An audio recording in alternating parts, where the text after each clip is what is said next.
44 fartan iyo 4 minute ay hartay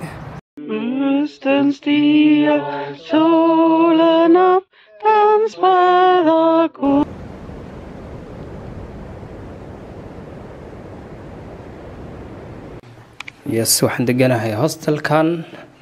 numberku waa 11 bal gudaha u galno yes halkan ayaan deganahay xarfaanay wala youtube-kayga subscribe saara meeshan waa meeshii wajiga lagu dhaqanayay halkan shaambadii Soomaaliya tan waa shaambadii Soomaaliya danahay saliid kama maarano perfume-ka waa perfume iska normal ah dadka perfume isticmaala ma laakiin Route 66 easy way life waa la yiraahdaa magaciisa marka meesha wajiga lagu dhaqdo waaye gacmaha jakada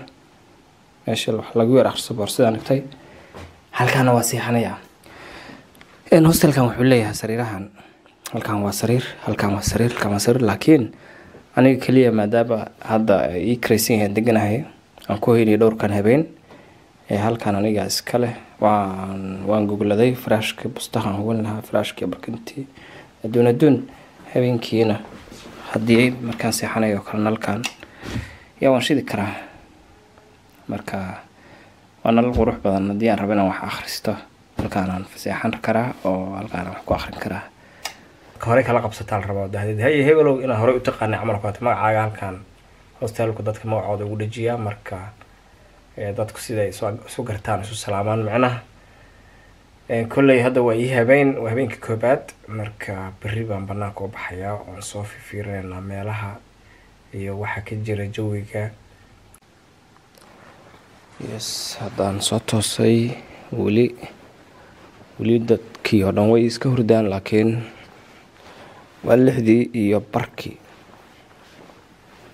yes waa 6 iyo barkii badii waatana mar dhow waxaan saari doonaa calankan saari doonaa mar dhow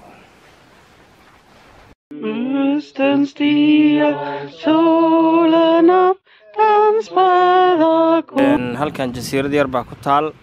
laakiin halkan badweyntii waaye dhinacan kalena badweyntii waaye marka waan jeclaan lahaa halkaas inaan tago maadaama ay iga muuqato meel xeeb ah ay leedahay jasiiradda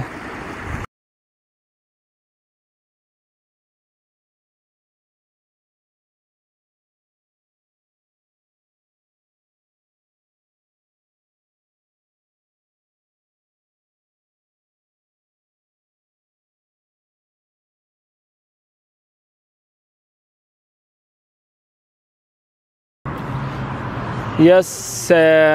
waxaan kala soo hadlayaa oo aan ku suganahay magaalada Scareback la yiraahdaa waa magaalo aad u qurux badan saaka maxay ka soo galay magaaladan waxay iga soo galay waxay tahay waxa laga hayaa ilig marka halkaan wax kaga daga bas dandistaha ku yaal magaaladan oo socday oo ballan ka lahaa marka saas markaan GPS ka u furayba waaba meeshan bas kaga dagayba ilaahay amarka waaba tanaaba waxaan ka soo baxay dandistihii baan ka soo baxay hadda afkayga waxa moodaa shimbir inay dharbaxday kala afkayga dhinac buu u dhariyay bal waxaan ka soo baxay dandistihii baan hadda ka soo baxay marka afkayga lama fiirin karo afkayga waxa moodaa in lagu ciyaaro moodaa afkayga erbadii la igu diray baa wali afkayga maaragtay dhinac dhan dareen ma leh bishimahayga waan qalloocsan yihiin marka hadda meeshaan bas ma leh haddaan bas rabo waa inaan u lugeeyo meel ii jirta maaragtay waa inaan u lugeeyo meel ii jirta 1 saac iyo 9 daqiiqo lug ahaan gaari waxa aad meeshaan u socdo taleefkii wala arkaa 1 saac iyo waxay hartay iyo 6 daqiiqo waa ay hartay waa markii ugu horeysay intii aan qurbaha marayay aan 2 magaalo u kala lugeeyo runtii 2 magaalo isu jirto xoogaa saacad iyo xoogaa maartay lug ah adiga laba magaalo ma laba tuulo ay marka hadda waxaan sii socdaa meel dhexe aan sii lugaynaa wadanku waa nabad Mooriyaan isbaara u taal ma leh laga cabsanayo leeyahay isbaara taal ma leh xilliga doontidaad mari kartaa aniga wadanka u dhalan oo shisheeye ah iska lugaynaya mugta marka dadka Soomaalida meel kasta isbaarada dhigatay magaalo gudbi karta ay jirin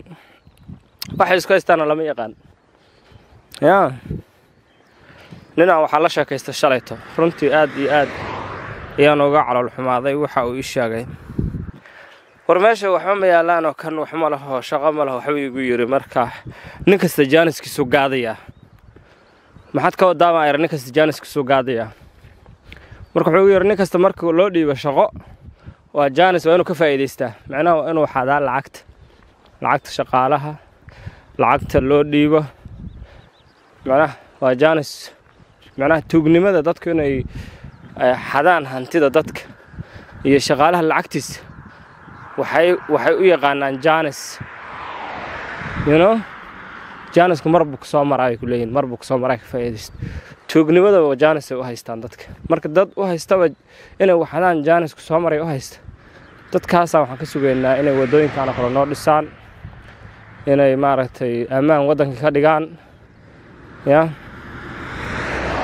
dadkaasaan ka sugeynaa dad u arkaba fursadda soo martay jaanis inay waxaan lacagtii oo dhan marka ajaa'ib waa sheekhow ajaa'ib aan maqli jiray marka waan sii lugaynayaa wali waa cadceed waxay joogtaa halkaas waa barqo marka si soconaynaa wali iska iri ma ahane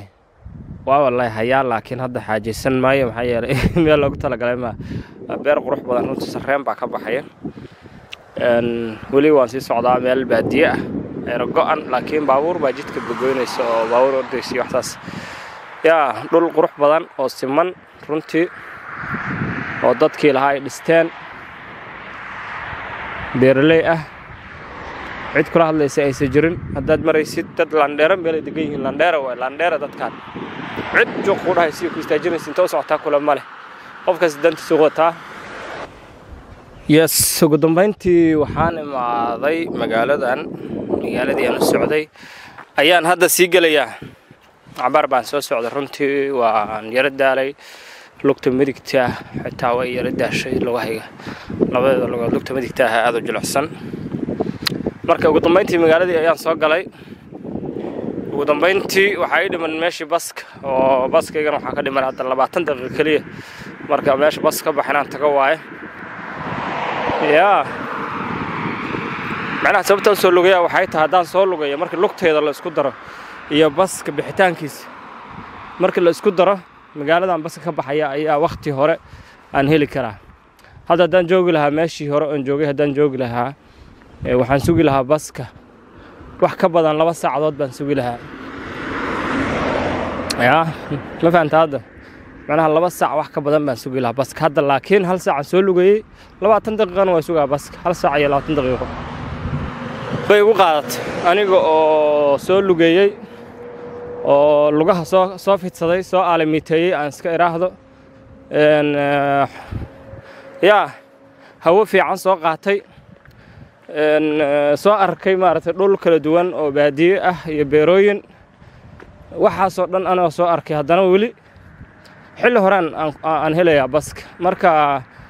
marka waa faa'iido inaan 2 saac suga bas iyo inaan 1 saac iyo 20 aan ku helo bas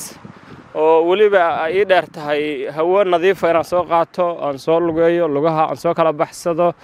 waxaan ku raadaaye waxyaabo kala duwan aan soo arko waxa qiimo badan 1 saac iyo bar inaan bas ku helo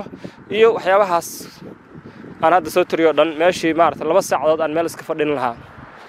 marka waa sidaas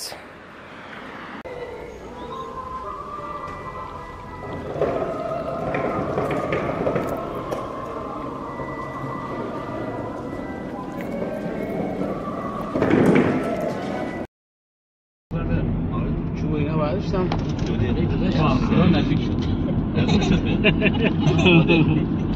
Var resinden demek ki var çok doğru. Muhammed dedi. Sen yemin